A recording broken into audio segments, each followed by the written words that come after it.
this edition of EMS Now Up Close. I am Eric Miskell with EMS Now.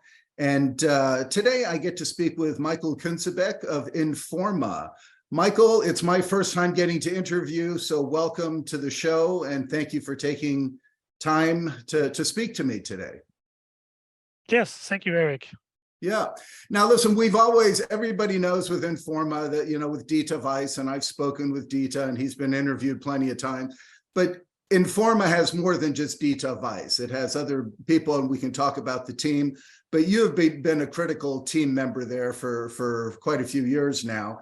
And so I wanted an opportunity to talk to you and have you talk about the activities and what in4ma is doing. But since this is the first time, let me begin by allowing you to introduce yourself to the audience and explain what your role is within in4ma. Yes, I can do. Thank you very much for your invitation. It's my first time here. You said it before, and the possibility to tell you something about me, my work at in4ma, and also some words about the EMS cloud. Mm-hmm. In the past, I worked at an EMS and OEM manufacturer in southern Germany. It was quite a big company. And at last, I was the manager for the EMS business there. About 2 years ago, I decided to do something different and relocated with my family to central of Germany. Yeah, I think it's the central of Germany. I then started an intensive collaboration and cooperation with in4ma, Dieter Weiss, and also Matthias Holzen from Holzen Consulting. Mm-hmm. Together, we three people operate the digital bias platform EMS Cloud. Mm-hmm. Here, OEM companies can find the right EMS service provider in Europe. At the moment, we have a database of 2,117 EMS providers there. Mm-hmm. I think we are the only database with such an extensive range of service providers here in Europe. Besides the market analyst of in4ma, we run some other business areas. Mm-hmm. We offer consulting in the EMS industry. We support M&A projects. We advise OEM customers in custom sourcing projects and do some other custom seminars and projects. Mm-hmm. I will say yes. I Good. think that's a quick overview. Yeah, it is. And I want to dive into some of those and talk about it. So let me just, because you're also involved in kind of the ongoing research that in4ma is producing. And a big one of those is, I know in4ma just recently finished their annual survey and published some of the results. You did this with the IPC.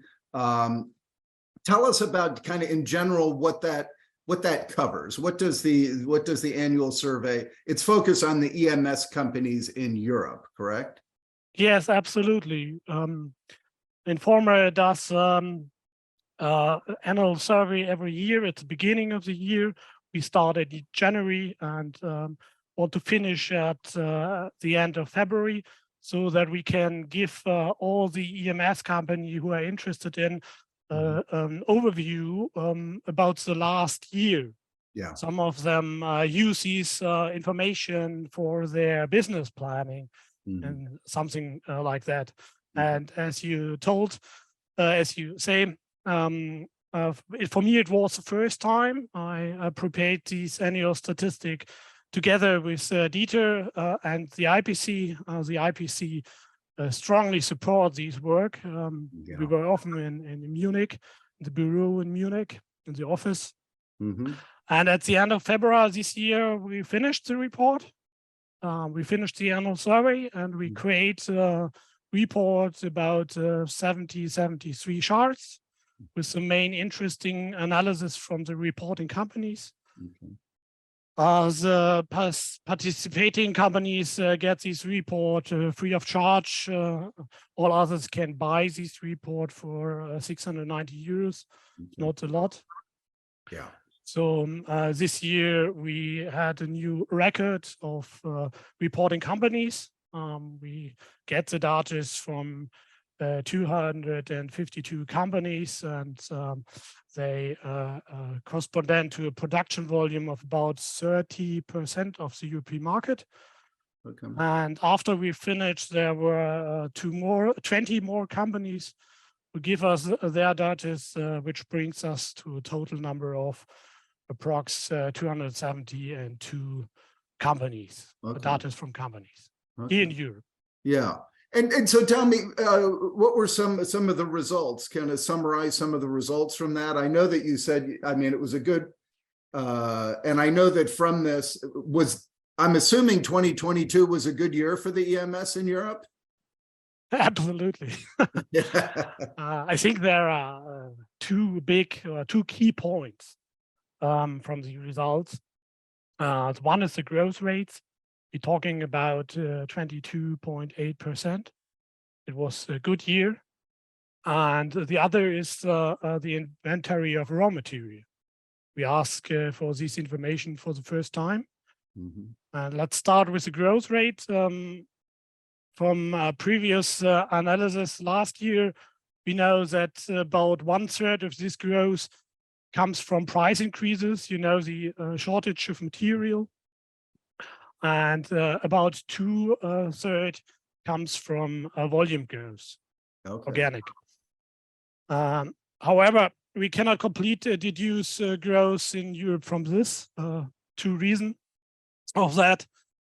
There are more likely, there are companies with good results. They are more likely to send us their data than companies with worse results. Yeah. It's normal, I think. And I think the bigger thing is the difference in the Eastern European market. Eastern European market is dominated by the large global EMS companies such as Jabil, Foxconn, Flex, etc. All these companies. And in Eastern Europe, moreover, products were made for the computer, communication, and consumer segments. We call it the 3C. Mm-hmm. And we all know that these segments did not have these growth rates last year. Right. I think it's globally, they don't have these growth rates. For this reason, we expect growth across Europe to be around 50 to 16%. Yeah. I think that's good. It's a record Yeah. in the last 13 or 14 years. Mm-hmm. But we will report more detailed information at the end of the year in our comprehensive annual study with approx 200 pages, I think, which we will then also make available for purchase. Okay. Hey, Michael, let me ask on that too. Within if I remember correctly, most of the EMS in Europe are smaller sized ones, right? So yes, that's right. Speak to that, because I think the large proportion, I forget what it is, are under 10 million euros or something. What is that? How does that break? Yes, we have about 2,170 EMS in Europe. And we think that there are more than 1,000 companies have revenues less than 5 million. Okay. And we see also that most of these companies are in Western Europe. In Eastern Europe, we have about 400 to 500 EMS providers, and here are also the big one, the Foxconn and Flex and something else. Yes. Yeah. Also, the Eastern Europe is there are a lot of production side from the Western EMS companies. Mm-hmm. Okay, that makes sense. And as far as the M&A activity over there, is that pretty active still? Absolute. We see many deals.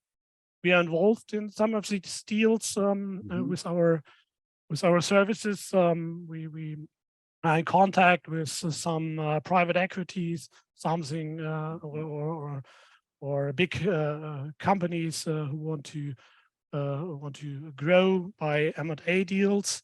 And we see in the top 25 there, we also listed the deals of all the companies there. And we help these companies during the due diligence to understand the market and something else. Okay. Before I get into the top 25, though, let's come back to the other point you mentioned, which was the raw materials, because Yes, that certainly had an impact on the business as well this year. absolutely. It's the inventory levels of raw materials. We for the first time we asked the companies to give us the data for the end of 21 and for the end of 22, and we see that in 2021 the inventory levels grow because the companies they get the bomb from the OEM and has been ordered immediately out of insecurity. Yeah. They want to have the products on the components on their stock, and so it for the first time it grows, and we see that it from 2021 to 2022, the inventories have grown again by approximately 49%. Jeez, That's a lot. that's a So lot. we have these evaluated the results of only 115 companies, because not every company report us these levels of inventories. Yeah. And these 150 companies are from Germany, Austria, and Switzerland. Okay. We see that these companies have approx 25 to 35% on their annual sales on stock. Also, we can see from the data that the values are higher for medium and smaller sized companies than for larger companies. I think they have higher lot sizes and other conditions. Interesting. From our point of view, the situation is dramatic. Yeah. Because a lot of capital is tied up in inventory. Yeah. And the companies, they need the capital urgently. Yeah. For other investment. And at the same time, we know it, financing costs are rising due to increasing interest rates. They have to finance their stock with these interest rates. Yeah. And there's the last big point. If the components are now more readily available on the market and the offer exceeds the demand, the price will fall. You often discuss this point, it's a part of the bullwhip effect. You often discuss this with Dieter, I think, in the past. Yeah. And the problem is the material in stock are then valued higher than the market price and have to be devalued. And that's the next big problem for the EMS company. Yeah. Yeah, that stock, it'll be interesting to see how that works its way out this year as things are, Absolutely, we think it's we put a service on our internet platform EMS Scout, where EMS companies can offer their stock, their material, and we generate some money with it, but not a lot. It's firstly to help the EMS industry to have more liquidity. Yeah. No, and that makes sense. Listen, let me move into your top 25 list, because I always find it interesting because, a lot of people, well, fewer people now, actually. There used to be 20 years ago, a lot of people reporting on EMS and who was who and everything, and various people doing lists. They're top 50 for the globe, kind of the industry wide.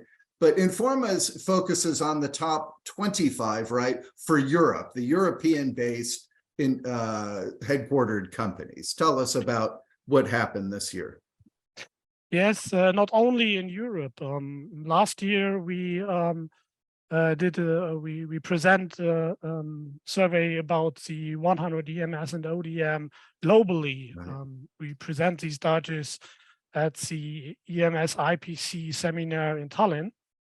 And we will publish this global top 100 EMS and ODM this year again. I think it will be presented at the EMS forum in Munich this year. At the moment, we also work for the top 30 European EMS. You said it before. We last week we published the top 25 in Europe with their global sales. That's important. Yes. the top 25 Europe companies with the global sales. Mhm. And not every company likes the results. Yeah. That's often. Yeah. But we are still working on the top 30 European EMS with European sales, with the sales from the European production side, and that's Okay. quite different. Yeah. And by We- that by the definition there, Michael, sorry to interrupt, it's No so problem. the people like you mentioned before, the big ones in Eastern Europe, the Flex, the Jabil, the Foxcons, the IMIs, those are not on your list because they're not headquartered in Europe. Yes, yes, that's the main reason why Okay. companies have problems with the top 25, Yeah. because we say, okay, your headquarter has to be here in Europe, then we see your global revenues in the top 25. Gotcha. Thank you. And I read that, and we actually published this last week as well. And what I appreciated is you gave a historic look back. I think it's from 2019 where these companies, ranked, who Yes. the company is, where the country. You revealed the revenues for those that you could tell, right? That you're able. Yes. You weren't able to give revenue dollars on each of them, and that had to do more with confidentiality in the way you Absolutely. get paid, right? Absolutely. Yeah. We can't tell you at this moment about their revenues. Yeah. I think at the middle to the end of the year, we get these information from the country registers. Then we can talk about that. I see. Once it's public, you're able to review Yes, that. But for now, that's okay, for now but the other piece I liked is that you had a little description of each of the companies that spoke a little bit about some of their M&A activity and what they're doing. yes. Yes, you see Zollner as one with the EIT, but it's not the deep impact in their growth.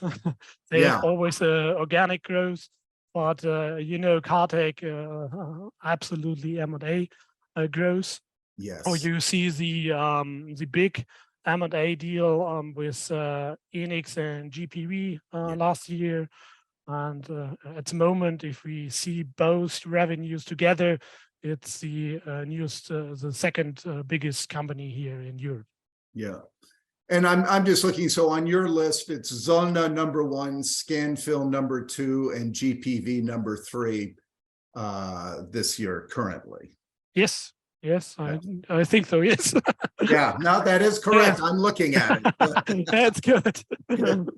Good. No, I think this is a great service, and I think people like to know, it's an exciting time for the EMS industry in Europe. And, when I come over and I tour with Dito, we talk about this a lot, that it's in some ways, it's following, what had happened in North America maybe 10 years ago, and that with a lot of the consolidation happening now, and just the growth and the business models evolving, and the adoption of outsourcing overall becoming even more popular.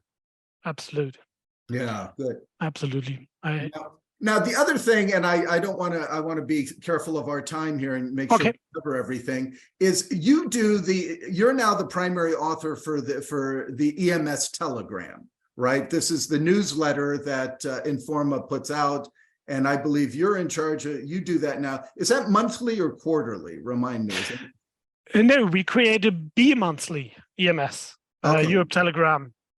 And we put into relevant information of the last 2 months. Okay. So that you get a speedy update on the industry. Okay. And at the moment, we create this report. It's free for our sponsors or cooperation partners, also for EMS Now. Mm-hmm. But all other companies can buy this telegram from us for 450 euros a year. It's not so much. Okay. We have about 8 to 12 pages every 2 months. Okay. And explain to the audience what is included in that. Yes, we put everything in. We think that's important for the EMS industry, for the EMS companies, to get a quick overview. So we put in the results of the companies with share, what they have their results or their values or their shares. Okay. We put in if there are activities in M&A, We put in something about the PCB market. We put in something about the component situation, the shortage, and also the acts of Europe and America, or something like that. Yes. Okay. It's an overview of all interesting things for the market. Yeah, and I will say, being that I do benefit for having seen that, it is a very nice read on the activity that's happened within the European EMS market over the last couple months. So it's always a good overview of the activity there, and it's a good way to stay in touch, I think. Yes, so. we have also customers from overseas. They buy this report from us, and yes, they feel interested in the information they get. Yeah, no, that's very good. The other, actually, let me go back. I want to make sure, I think I moved on pretty quickly off of the top 25 European EMS there. That was a big activity, and there's more coming out of that. Is there anything more that you wanted to share based on about that? Yes, I can also tell you that at the moment, in my opinion, the global top 50 EMS of MMI are in focus. We see today reporting. We saw last week reportings. We have a different approach here and differentiate sales in the EMS area and other sales. For example, just look at Jabil, who have Jabil has a DMS business and an EMS business, and the DMS diversify manufacturing service is not so interesting for us. I think that's one reason why these top 100 or top 50 are not the same results. Yes. Yeah. And that's, I used to, I don't know if you know this, I know I discussed this, I used to be a market researcher within the EMS industry, 20 years ago. And people would always ask me to explain why my numbers were different from my competitors, right? And I said, I don't know their methodology. I said, I would say this, if it has, I can tell you how we size it and what we do. Yes. If we all size it and had the same, we'd all come up with the same numbers. But the difference really is in methodology and who we include and how we and what we include. Absolutely, absolutely. But you have to discuss this with your with the EMS companies. A big one who said, "Okay, here I'm a top 16, and in your list I'm a top 20. Why? Tell me." And you have to discuss, okay, the metallic is quite not the same. No, exactly right. And that's and that is right, that people do use the information and the rankings and the listings in that way. And we'll move on from that. So it is, but yeah, this list is out. So I would remind people that you can go to, I know I've seen this in LinkedIn. I know that we've published the top 25 on EMS Now. I've seen it. So it is available. It is out there. It sounds like you're going to be doing more of that, publishing more extensive lists this year still. So that'll be good information for the industry as well. Good. Good. Now tell me, and you talked about it at the beginning, but I want to kind of come back to it. Everybody originally thought, in4ma was DITA and, but there's more to it than that. So there's the team at EMS Now is, of course, is DITA, yourself, and what's his other gentleman's name? I'm drawing a blank. No problem.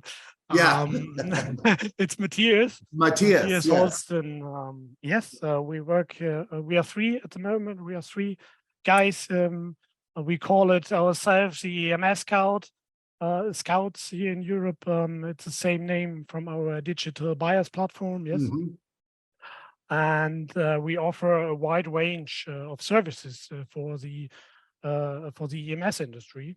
We offer a consultancy for the industry, including M&A, personnel placement, workshops, seminars, and more. And I think it's not Dieter Weiss himself anymore, but now we are three with me, Matthias, and our team cut become even bigger. At the moment we discuss this point because there's so much work, the workload is constantly increasing. So we have to look if we get the next one to the team, so that we can do all the services for the EMS industry, especially the M&A services. There are lots of consultants in the market who can do a very good M&A process, no problem. They know what due diligence is and so on, but they do not know the market. And that's where we, with our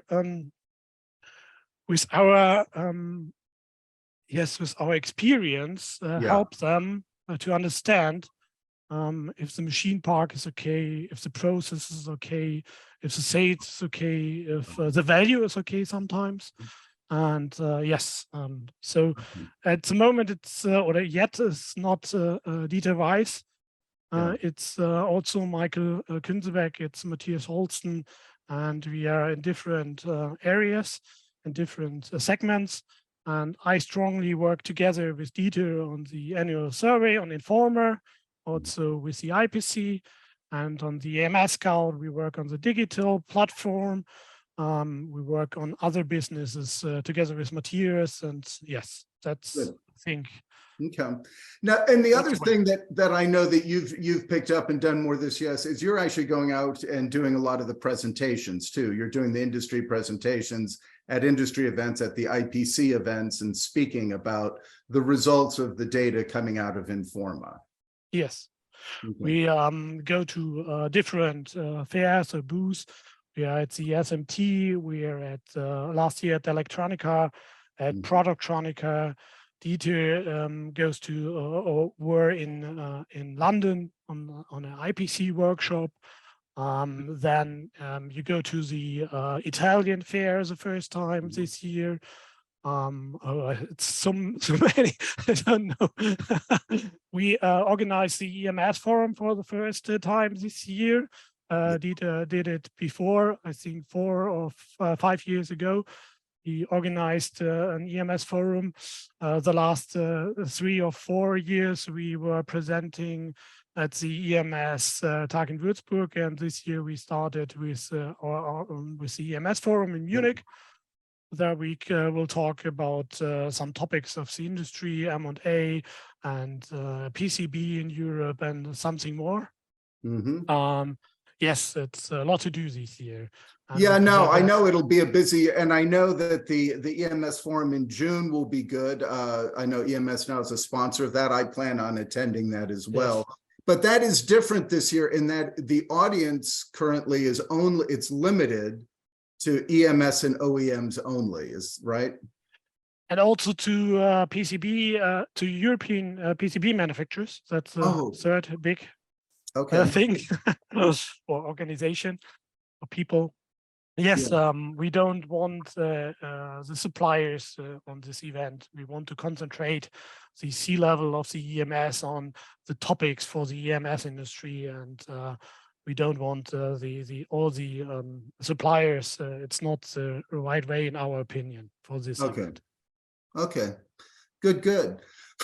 Well, Michael, thank you. It's good to get to know you a little better. I, of course, have met you before, but this is my first time interviewing you. And it also gives a good overview of kind of the activities of in4ma and what you continue to do to serve the industry there so well. So, so thank you for your time. I know I'm planning to come over to, in a few months, to tour again with Dieter and to attend the EMS forum. So that should be exciting. And, you know, hopefully we get some more updates from you in the future as you come out with more of your lists and more of the research results. Absolutely, I will. So for me, thank you very much for the interview. I look forward to meeting you again soon in Germany, in Munich. It'll be good. It'll be good. That'll be in June, I think. So yes, the 22nd of June. 22nd. 21st and 22nd. That's right. Yeah. So excellent. Michael, thank you for your time today, and I look forward to seeing you soon. Absolutely. Till next time. Yes. Thank you. Bye-bye. Bye-bye.